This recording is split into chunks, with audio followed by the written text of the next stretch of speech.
was awesome. I hit it for the first time.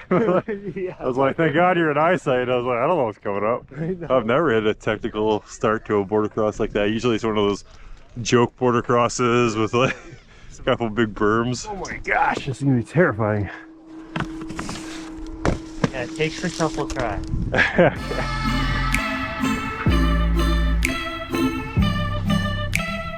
Oh boy.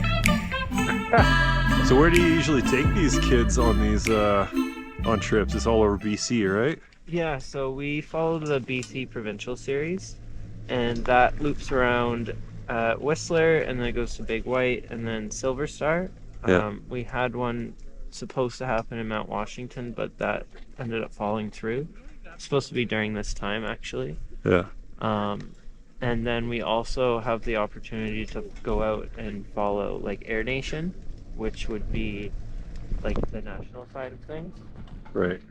And what we would do there, like our kids aren't quite up to national, but we are in the junior national level range.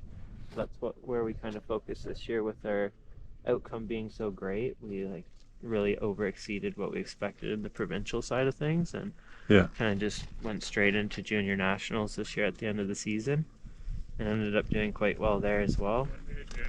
And then we're allowed to follow like the Canada Snowboard and the BC Snowboard development side of things. So we'll do like development camps just like we do here, and then we have like opportunity to go to Whistler for spring training out there, and as well as like little things here and there throughout like in Alberta and Ontario, like there's Holy Bowly happening in Sunshine that we get private access to for 8 days in May. Other than that, we just train at Mount Washington and just get really as much dialed in stuff as we can for when we go out there.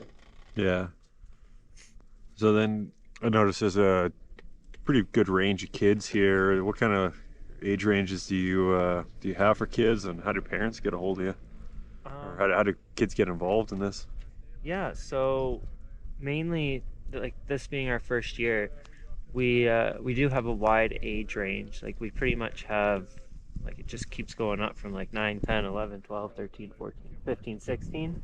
And I mean for such a wide age range, like everyone has like got along really well.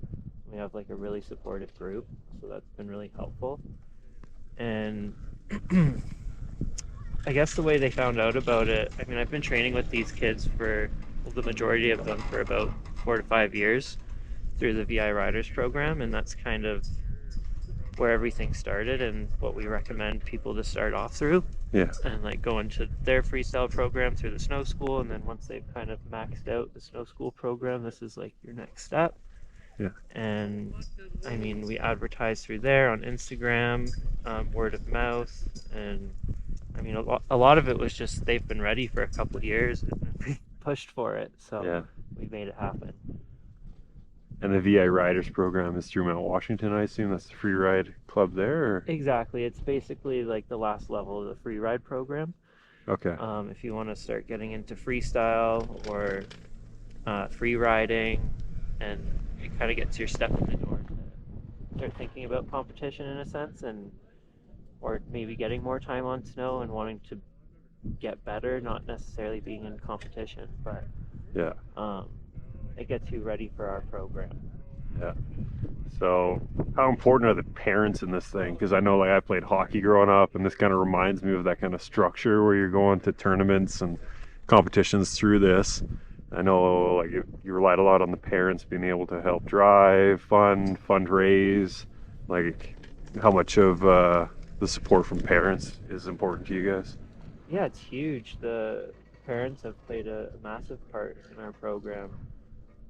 With being a not-for-profit group, I mean, most of our board members are the parents of the program, right? And they're the ones supporting us as well as our community. But yeah, they've done a huge amount of time, like getting their kids out there, like traveling and making sure, like we got some young kids traveling, like being out there for their kids and getting them up here on the hill on time. And it's a lot of work, right? And they've all been there, a part of it, done a really good job. So it's been awesome to have the help.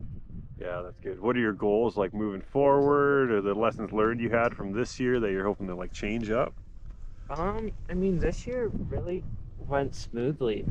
Um, there's not too much stuff that we're gonna change. I don't think we'll probably want to add a couple more days of on snow stuff, um, and we might change maybe a little bit of the structure of how our training days work, like including our competitions in as training days instead of making them extra, just so it's a part of it and it's not an extra cost that people are thinking of. But other than that, really just getting more days on snow is the goal because we Yeah. really notice it with some of the other clubs that are Yeah. getting more days on snow, and it makes a huge difference. So trying to figure out some kind of solution with Yeah. the schools to make a program so that they can come up more and get like 4 days a week. Yeah. Right on, man. Well, we're almost at the top here. So what's the final message, man? What are you stoked for in this program? What are you hoping for newcomers coming to it? Oh, I just, my goal and the club's goal is, grow the program, grow the sport. We love snowboarding and giving these kids the opportunity that they've really deserved for a long time and getting them out in competitions. I love it, man. Cheers. Thank you.